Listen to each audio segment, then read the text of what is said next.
Gumagamit na ng mga K9 dogs ang mga rescuers ng Barangay San Luis at lokal na pamahalaan ng Antipolo para mapabilis na ang paghahanap sa mga nawawala pang biktimang dulot ng bagyong Enteng.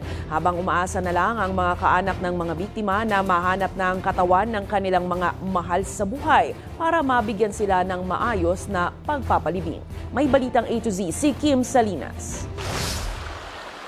Nagpapatuloy ang search and retrieval operation ng mga rescue team ng San Luis at ng Antipolo City Government at ngayon binabaybay nila itong sa kahabaan ng sapa at tutungo sila sa pinakamalaking ilog kung saan babagsak ito sa San Mateo River.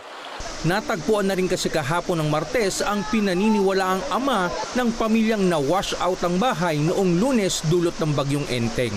Pinaigting po natin ang retrieval operation ng dahil nga sa nakuha kahapon na yung isa. So naka-retrieve na po tayo ng 3 at 2 na lang po ang ating pinagsusumikapan na matagpuan. Kaya naman para mapabilis ang paghahanap ng mga rescuers, baka sakali makatulong ang mga K9 kaya po ngayon ang katulong po natin ang PNP at ang MMDA at saka isang pribadong sektor na nag-provide po ng mga K9.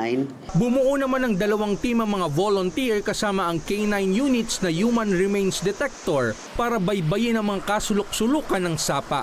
May mga ulat din kasi na baka nasa San Mateo River na ang mga labi ng natitirang nawawala. May report na ang PNP na may mga ang BDRRM ng San Mateo ay mga na-retrieve na mga cadaver.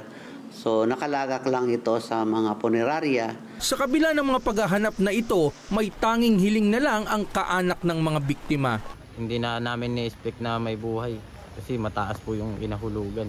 Kasi yung 3 nga po, puro may damage po yung pagka sana makita lang po, okay na po yun. Para sama-sama na po sila rin sa paglalamayan po. Nagnanais siya ng mapabilis ang paghahanap para mabigyan ng disenteng libing ang kanyang ina, kapatid, bayaw at 2 pamangkin.